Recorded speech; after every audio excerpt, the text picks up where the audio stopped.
So we learned that Sauvignon Blanc can be very different, but accepted everywhere. Everybody has a chance to be. I'll put anything in my mouth. Yeah.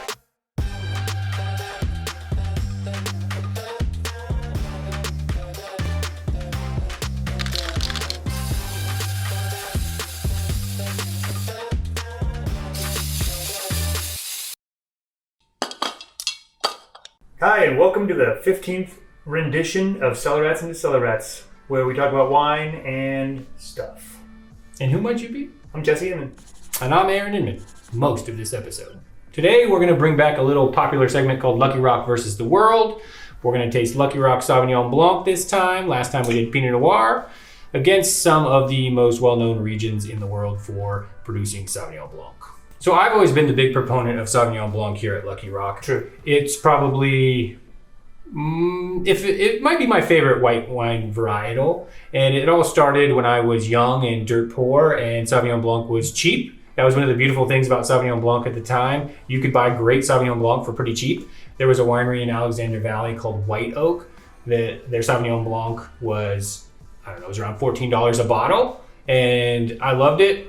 My girlfriend at the time, now wife, also loved it. And so we split a case of the Sauvignon Blanc, and that was like a major purchase for us. Sauvignon Blanc, bringing people together one bottle at a time. Exactly. So to me, Sauvignon Blanc has been something that I've enjoyed for a long time. Crisp, clean, drink it year round, but love it in the summertime.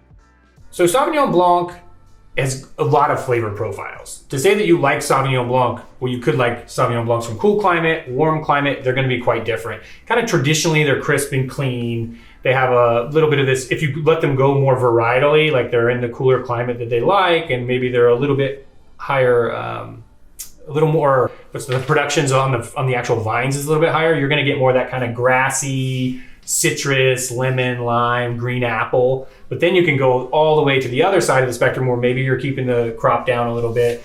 You've got a warmer area and you're getting more of that nectarine, peach, some of those tropical notes that you can get. You'll still get a little bit of grass from them, but some of those warmer climates are going to take away some of those varietal characters that you get from the cooler climates. So that's kind of, the spectrum is really large though, but that's kind of generically where it is. It's kind of that minerality, crisp, clean, bell pepper, cat pea versus mandarin orange, orange blossom, grapefruit, those kinds of things. It's a pretty big spectrum. I've seen everywhere in between. So because Aaron's better at slaughtering label names, brands, etc. than I am, I'm going to go ahead and allow him to introduce the wines. Everyone's got to have a talent. So we're going to taste 4 Sauvignon Blancs and then 1 Sauvignon Blanc blend. We're going to try the 2019 Lucky Rock County Cuvée Sauvignon Blanc, and then we're going to try, this is Domaine Mordaunt from Quincy. Quincy. Concy.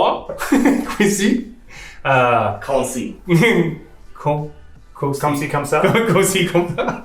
Then we're going to try Klein Constantia from South Africa, which is one of the oldest wineries around. I believe it started in the 1600s. Crazy. Which is pretty interesting. Yeah. And then we're going to try Mount Beautiful from New Zealand, Canterbury area. We tried their Pinot in Pinot versus the Lucky Rock versus the World Pinot. Yeah. So full circle there. Yeah. And then the one hidden back here behind, this is only 25% Sauvignon Blanc and 75% Semillon, which is a classic blend in Bordeaux. This is Chateau Graville-Lacoste.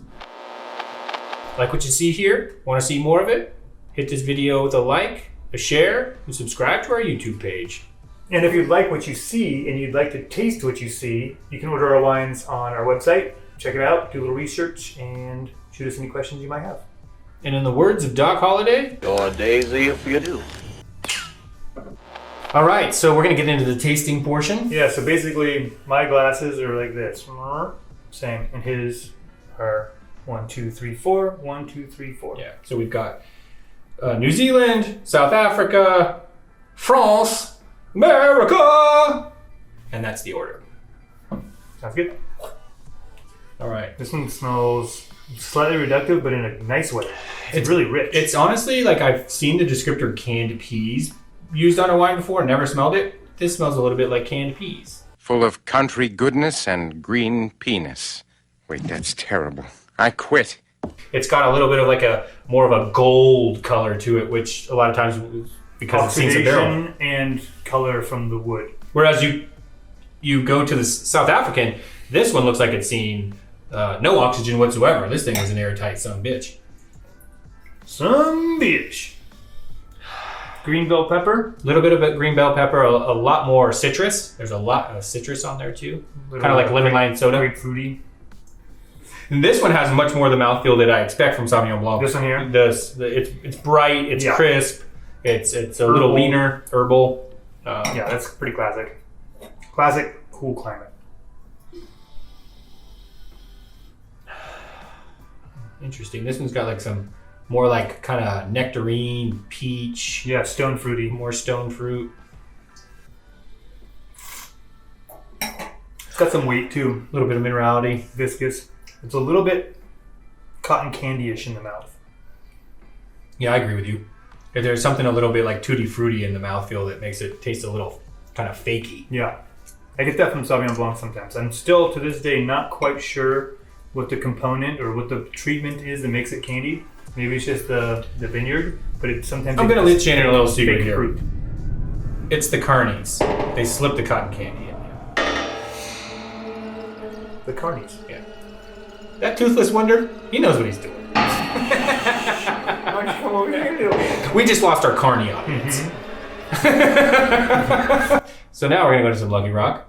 Nice segue there. Mm-hmm. See, and that to me has a lot of like that, more the orange blossom, citrus blossom, nectarine. Yeah, but this one was produced with more oxygen, so the aromatics are not as big, but the mouth's a little bit more rich. So like this first one's like just overflowing with aromatics. The Lucky Rock's a little bit more subdued. The South African is the style that I really like the most when I'm looking for Sauvignon Blanc. The South African? Yeah, like of these, I really like the South African, and then the Lucky Rock is kind of a hybrid of the two, which I really like. See, this has a little bit too much green bell pepper, a little too much herbal for me. This one's too candied for me. This one, I didn't like their Pinot when we did it. It was, I think we even referred to it as Mount. Not so beautiful. But I think that this one is kind of up my alley. It's a little too reductive for me. See, I usually am very sensitive to reduction, and I kind of like it in here. Yeah. I'm not sure why. It's a little rubbery for me. I don't dislike any of these. I will say that. I have proclivities towards some of them, but I don't know what necessarily. proclivities means. I looked it up earlier, and you're welcome. So yeah, fun wines. I mean, these are all what? These are all sub 20. So these are some good Sauvignon Blancs when you're talking about, like, I think the Mount Beautiful might be the least expensive at like $12.99. Yeah. Up to maybe the Quancy at like $20. I wonder why people don't can Sauvignon Blanc more. Well, people that are on the cutting edge do. Alright. Oh, look at that. We've gone and done it. We've gone and done it. Can Sauvignon Blanc, y'all. Anyway, shameless plug. For the carny in us. Okay. So as a little bonus treat, we're throwing... To ourselves. Because you care. We're going to do this for you. And this is actually the most expensive of the lineup, too. This is more like a $25 bottle. Oh, is it? Yeah. Chateau Graville Locos. Pretty good, I think. Yeah, pretty good. So this wine is lean, minerality, citrus. The Simeon adds a little bit of viscosity to the it's mouthfeel. definitely dominant. And it has a... it's almost got more of that like kiwi fruit and kind of almost like a little bit of lychee fruit with the citrus. Mm-hmm. It's nice. It's really nice, actually. I like it quite a bit. Shows you what Sauvignon Blanc does as a blender. Adds those components, but doesn't dominate the party.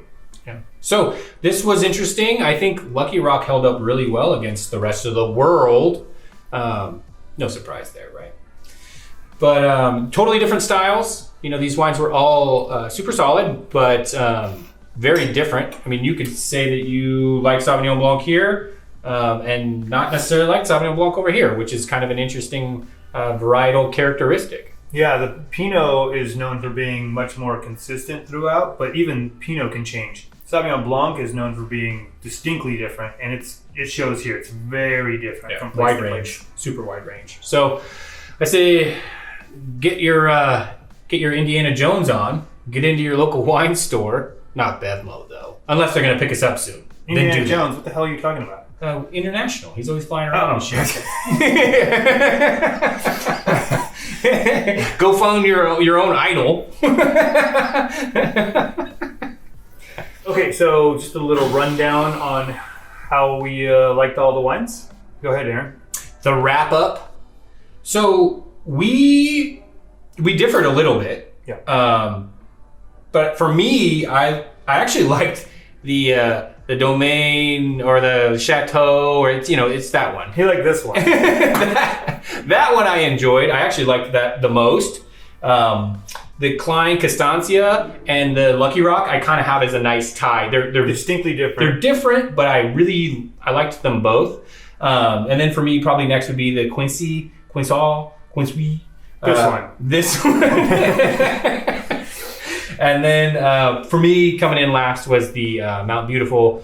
But again, not a bad wine. Just for me, my palate, a little bit different. Yeah, and so that just goes to show, like, normally I would, because I am very opposed to reduction, I would normally probably hate this wine, but something in it I really like.